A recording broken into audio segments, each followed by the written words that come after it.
राज का नाम सुना? कहाँ है? इलाहाबाद। हाँ, इलाहाबाद इलाहाबाद ही है प्रयागराज। और उत्तर प्रदेश में। कोई गए भी है क्या वहाँ? अरे वाह, बहुत जने गए। तो ये तो रामचरितमानस पढ़ने का उस दिन पूछा था, उससे भी ज्यादा लोग हुए हैं। हाँ, तो प्रयागराज का महत्व क्यों है? हमारी ज्योतिष के हिसाब से हमारी ये जो घड़ी मिली हुई है ना, ये IST टाइम इलाहाबाद से मिली हुई है, क्योंकि भारत की चौड़ाई में इलाहाबाद केंद्रीय बिंदु पे है, बिल्कुल बीचों बीच 82.30 में। ठीक है, और तीर्थों का राजा तो है ही। अब तीर्थों का राजा उसे क्यों कहा गया? 3 नदियां वहां मिली है ना, गंगा, यमुना और सरस्वती।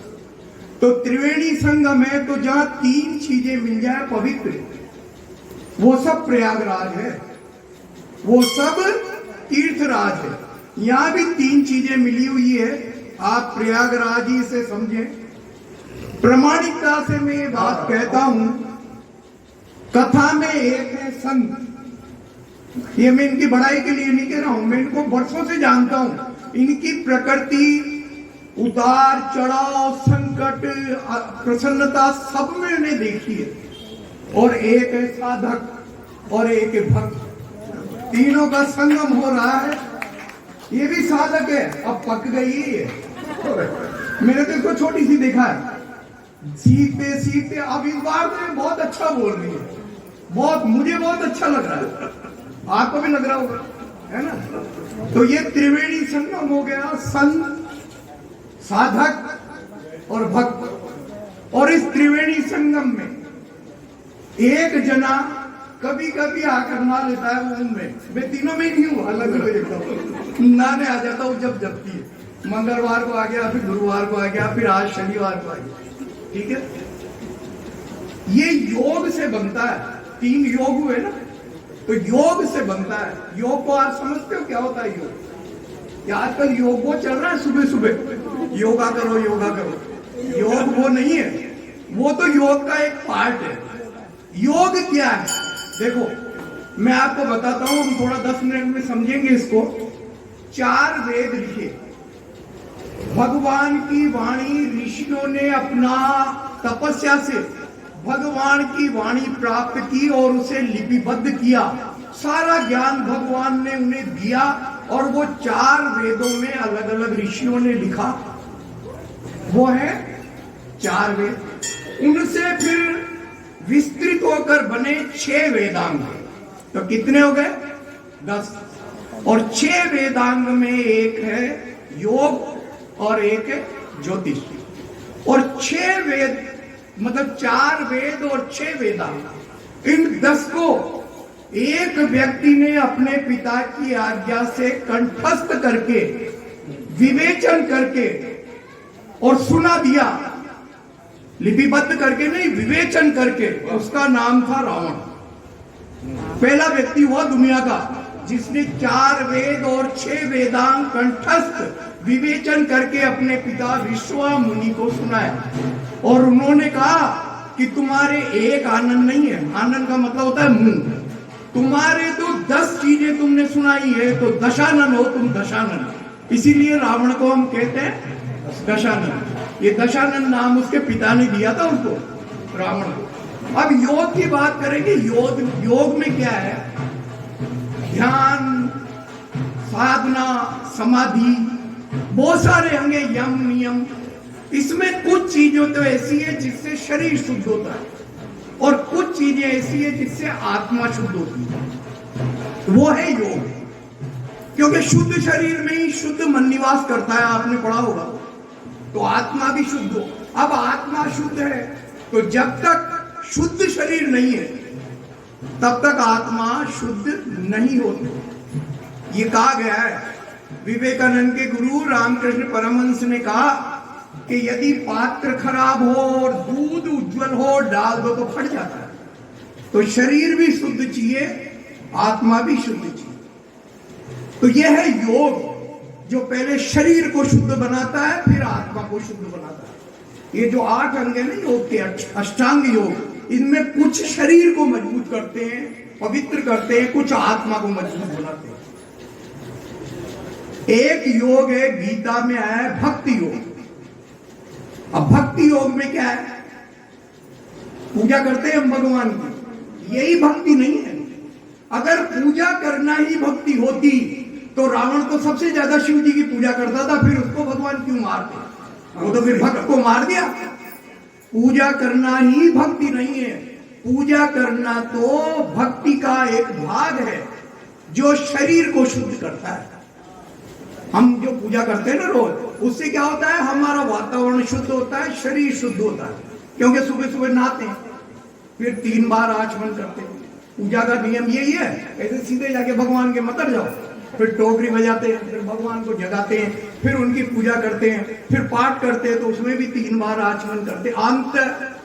आंतरिक भी शुद्ध, बाह्याभ्यंतर शुचि, बाह्य भी और अंदर भी, है ना? तो ये एक भक्ति का एक भाग तो ये है कि हम उसको शुद्ध कर लेते हैं, ठीक है। भक्ति का दूसरा भाग ये भी है कि हम अंतःकरण को भी शुद्ध करें। अब अंतःकरण कैसे शुद्ध होगा? तो अंतःकरण कब शुद्ध होता है? जब हम भगवान के उपदेशों पर चलते हैं, ग्रंथों पर चलते हैं। भगवान राम ने 9 प्रकार की भक्ति बताई। 9 प्रकार की भक्ति होती है, चाहे वो भगवान राम ने कही हो, चाहे और ग्रंथों में। 9 प्रकार की भक्ति है। पूजा शरीर को शुद्ध करती है, पर हमारे विचारों को, हमारी आत्मा को, हमारी दृष्टि को, हमारे सोच को शुद्ध करती है भक्ति। पहली भक्ति क्या है? अपने भक्ति, आप सारी भक्ति को पढ़ना। अंतःकरण को शुद्ध करने वाली है भगवान के चरित्र का, उनकी कई बात का अनुसरण करो, यही भक्ति। प्रथम भगति संतन कर संग, संतों का साथ करो। संत का मतलब केसरिया कपड़े पहनने वाले बाबा जी से नहीं है मेरा, मठाधीश से भी नहीं है। केसरिया कपड़े पहन के तो रावण भी आया था सीता चुराने, संत थोड़ी था। हाँ, केसरिया कपड़े पहन के तो बाबा जी भी आ जाते हैं, जो अपन से पैसे ले जाते हैं शाम को जाके, और उस पैसे से मैंने देखे कई। तो केसरिया कपड़े से भी नहीं है, और मठाधीश से भी नहीं है। मठाधीश भी क्या है? एक मठाधीश थे जिन्होंने महामंडलेश्वर बनने के लिए 1 करोड़ रुपए खर्च कर दिए। महामंडलेश्वर की उपाधि लेने के लिए 1 करोड़ रुपए खर्च कर दिए। 1 करोड़ में तो वो गरीब 150 लड़कियों का विवाह कर देते। 1 करोड़ में तो वो गरीब बच्चों को पढ़ा देते। लेकिन महामंडलेश्वर की उपाधि के लिए 1 करोड़ रुपए उन्होंने खर्च कर दी। वो संत है क्या? तो संत कौन है? तुलसीदास जी ने जो पुराने लोगों ने कहा था उसको लिखा, संत हृदय नवनीत समाना। संत का हृदय तो मक्खन के समान है, ऐसा लोग कहते हैं। लेकिन तुलसीदास जी ने कहा मक्खन से भी ज्यादा संत का हृदय कोमल है, क्योंकि निज परिताप द्रवई नवनीता, पर दुखी दुखी संत सुपुनीता, है ना भाई? जो मक्खन है उसको तो खुद को गर्म करो तब पिघलता है, लेकिन संत तो वो है जो दूसरा दुखी हो, दूसरा तपे और वो यही पिघल जाए बैठा बैठा। कितनी बड़ी बात तुलसीदास का। अब तक लोग कहते हैं कि भाई संत हृदय नवनीत समाना, मैं नहीं मानता। मैं तो कहता हूं संत तो नवनीत से भी ज्यादा है, मक्खन से भी ज्यादा है। वो तो दूसरे के ताप से खुद पिघल जाते हैं। ये है प्रथम भगति संतन कर संगा। वो संत है, उस पुस्तक का, उस व्यक्ति का आप साथ करो, अनुसरण करो। दूसर रति मम कथा प्रसंग। कथा प्रसंग को, भगवान के कथा प्रसंग, जैसे ये कथा प्रसंग कह रहे हैं, ये कह रही है, इनको समझो क्या कहना चाहते हैं। इसका मार्मिक, हमारे पास मार्मिक जो भाव है, जो मार्मिक इसके दृष्टांत हैं, वो क्या कह रहे हैं हमारे जीवन में, वो है कथा प्रसंग, है ना। और तीसरी भक्ति क्या है? गुरुपद से तीसरी भक्ति। हाँ, गुरुपद कमल से तीसरी। हाँ, गुरुपद कमल से वह तीसरी भक्त अमान। चौथी भगति मम गुण गण करई कपट तज गया। है ना। तो तीसरी भक्ति गुरुजनों की सेवा करो। जो गुरु हैं, जो बड़े हैं, उम्र में बड़े हैं, ज्ञान में बड़े हैं, चरित्र में बड़े हैं, सेवा में बड़े हैं, पूजा में बड़े हैं, दान में बड़े हैं, विश्वास में बड़े हैं, परोपकार में बड़े हैं, उन सब की सेवा करो। बड़े का मतलब केवल ये नहीं है कि गुरु की सेवा करो। गुरु तो गुरु भी होते हैं, कई कहते ना गुरुगण डाले होते, वो गुरु नहीं। जो बड़े हैं, जिनको हमें लगता है इनमें बड़प्पन है, उनकी सेवा करो। और चौथी भक्ति मम गुणगण। मेरे जो गुण तुमने सीखे हैं संत से, इन ग्रंथों से, मुझसे, उन्हें केवल तुम्हारे तक मत रखो। कपट छोड़कर उनका गान करो, लोगों को बताओ। ये भी आती है, अपने बच्चों को बताओ, अपने पड़ोसियों को बताओ, तब होगा।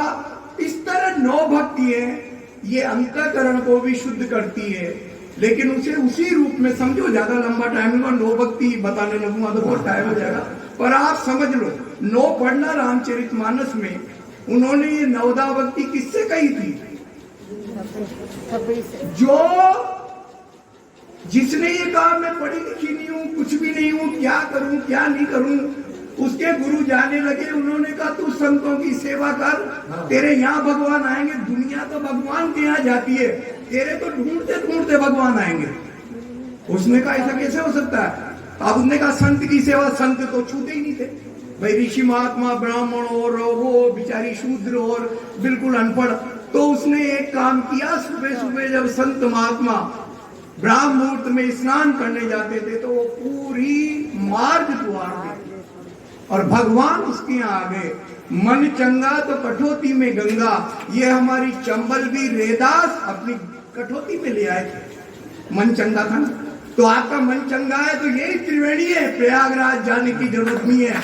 आज और कल इस त्रिवेणी में जम के डुबकी लगा लो, और हर साल लगा लो, हर साल लगा लो, पंडित जी।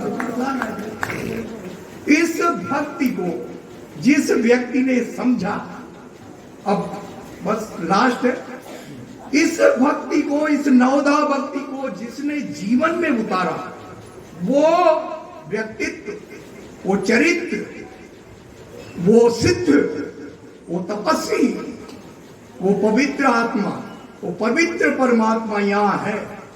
कौन है बताओ? बताओ आपने। अरे मंदिर किसका है? संकट मोचन हनुमान जी का। हनुमान जी ने ही समझा इस 9दा भक्ति को, और कोई नहीं समझ सका। शंकर भगवान के अवतार है हनुमान जी, और हनुमान जी ने 9दा भक्ति को समझा है। अब कैसे? मैं 2 उदाहरण बताता हूं, देखो आप आपके समझ में आ जाएगा, बस फिर अपनी बात पूरी। 2 उदाहरण से मैं बताता हूं। विभीषण आया भगवान राम की शरण में, है ना। अब भगवान तो अंतर्यामी है ना, अपन जानते हैं भगवान है। सुग्रीव भी जानता था, अंगद भी जानते थे, और भी जानते थे कि ये भगवान, क्योंकि बाली को मार दिया था। बाली जैसे व्यक्ति को मार दिया जो आधा बल ले लेता था, जिससे रावण डरता था, दुनिया की सारी ताकतें डरती, भगवान। अब भगवान ने पूछा, सुग्रीव ने जाके कहा कि निशाचर रावण का भाई आया है। उन्होंने कहा, उन्होंने सोचा ये मुझे पहचान रहे हैं कि नहीं पहचान रहे, सुग्रीव मुझे जानता है कि नहीं जानता है।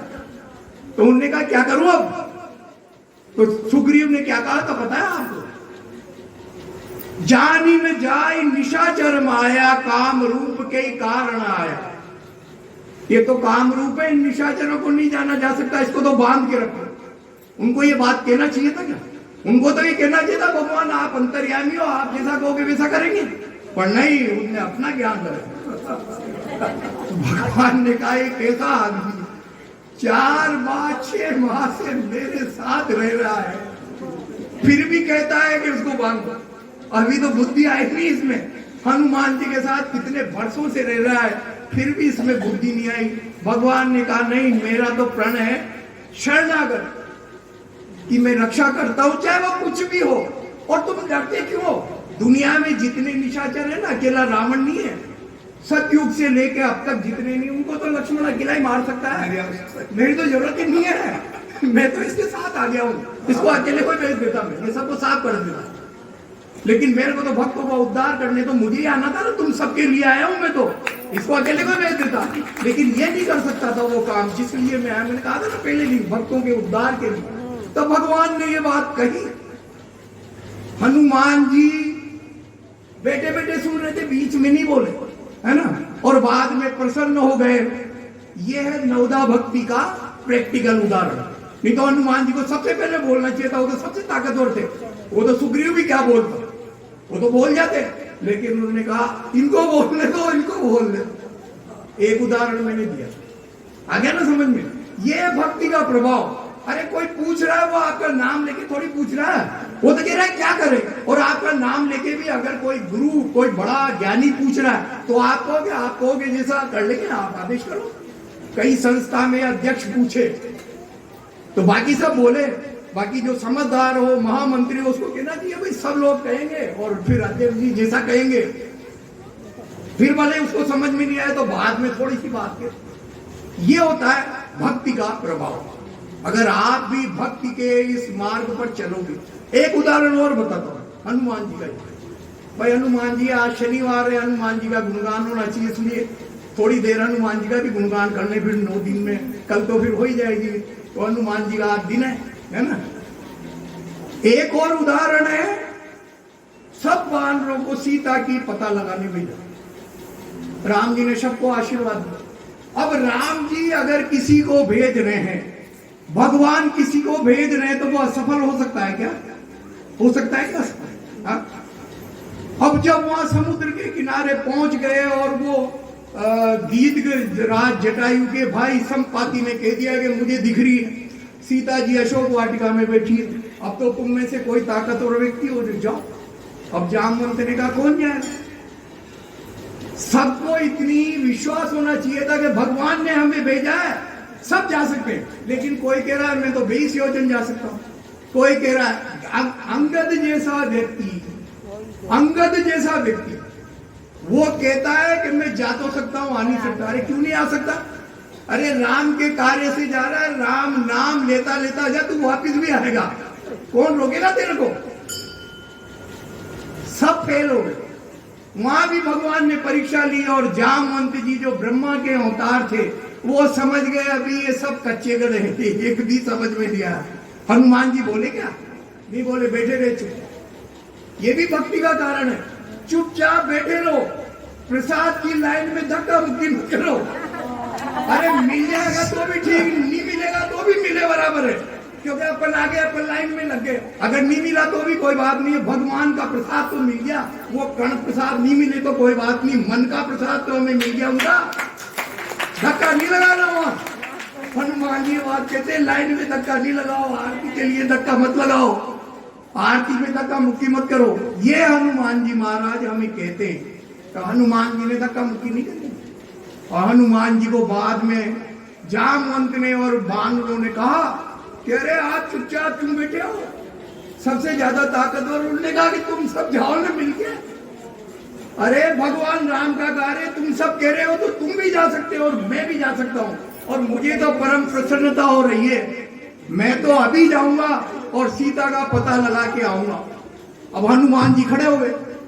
अब हनुमान जी के दिमाग में ये बात आई कि यदि मैं यहां से चला, वानरों को शक भी हो सकता है कि यार ये बंदर जाएगा कि हनुमान जी जा भी पाएंगे कि नहीं जा पाएंगे। तो छलांग लगाने के पहले, लंका में जाने के पहले उन्होंने कनक भूधराकार शरीर, अपना शरीर बताया वानरों को। क्या तुम चिंता मत करो, राम की कृपा से तो जो उनका शरीर फैलाया उन्होंने वो समुद्र के उस पार जाने के लिए, तो सब वानरों को कहां तक दिखे थे? घुटने तक। हनुमान जी घुटने तक दिखे। इतने बड़ा आकार हनुमान जी ने कर लिया। और जब हनुमान जी ने छलांग लगाना चाहा तो जिस पत्थर पे वो उन्होंने पैर दिया, जिस चिला पे, वो पाताल में चल गई, धस गई अंदर। इतनी ताकत, इस वेग से उन्होंने, अब इतना ताकतवर व्यक्ति जो इतना बड़ा रूप बता दे लोगों को,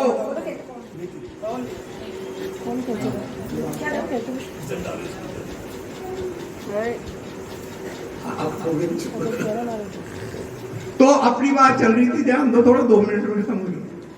तो हनुमान जी ने जिन्होंने इतना बड़ा रूप बताया, इतनी ताकत बताई कि जामवंत जी और सब बानरों को घुटने ही घुटने दिखे। सोचो लोगों का क्या हाल हुआ होगा। लेकिन फिर भी इतना बड़ा शरीर, इतनी बड़ी ताकत और इतना बड़ा सेहरा कि जाएंगे और सीता को पता लगा के आएंगे। फिर भी उन्होंने उस समुद्र के उस पर्वत पे खड़ा होके, उस शिला पे खड़ा होके सबको प्रणाम किया। ऊंचाई पर जाने के बाद भी प्रणाम करना मत भूलो। यही तो आज के लोगों की कमी है, जरा सा कुछ बने और प्रणाम करना भूल जाते हैं, है ना। जब आपके पास वोट लेने आते हैं ना नेताजी, हाँ यही काम पड़े जब है ना, होता है ना, और फिर उनके घर जाओ वो एमएलए बन जाए तो फिर आप पैसा उधर, हाँ भैया, हाँ माला का इंतजाम कर ले। फिर आप भाई साहब, हाँ 3 बजे आ जाऊंगा मैं। फिर आप लोग भाई साहब, हाँ बोलो बोलो बोलो, क्या बात है, जल्दी बताओ। अरे वोट देने आए थे जब कि जल्दी बताओ। इतनी सी स्थिति में आदमी कहाँ पहुंचता है। और हनुमान जी महाराज ने आप सबको क्या शिक्षा दी। तो ये है नवदा भक्ति का संदेश। 9 प्रकार की भक्ति आप पढ़ना, उसका विवेचन करना, उसको समझना। अगर किसी भक्ति के भाग का आपको समझ में नहीं आए, उसका संदेश संत महात्मा जी से पूछना। संत महात्मा जी का आदेश हो जाए तो मेरे को फोन कर लेना, मैं बता दूंगा सब, है ना। तो ये बात हमें समझनी है। भक्त बनना है, अंतःकरण भी शुद्ध करना है और शरीर भी शुद्ध करना है। और भक्त का मतलब तो मैंने बता ही दिया था उस दिन। विभक्त का मतलब अलग, और जो जुड़ गया वो भक्त। किससे जुड़ गया? टीवी से नहीं, भगवान के चरित्र से जुड़ गया, भगवान के संदेश से जुड़ गया, भगवान के गुणगान से जुड़ गया, भगवान के ग्रंथों से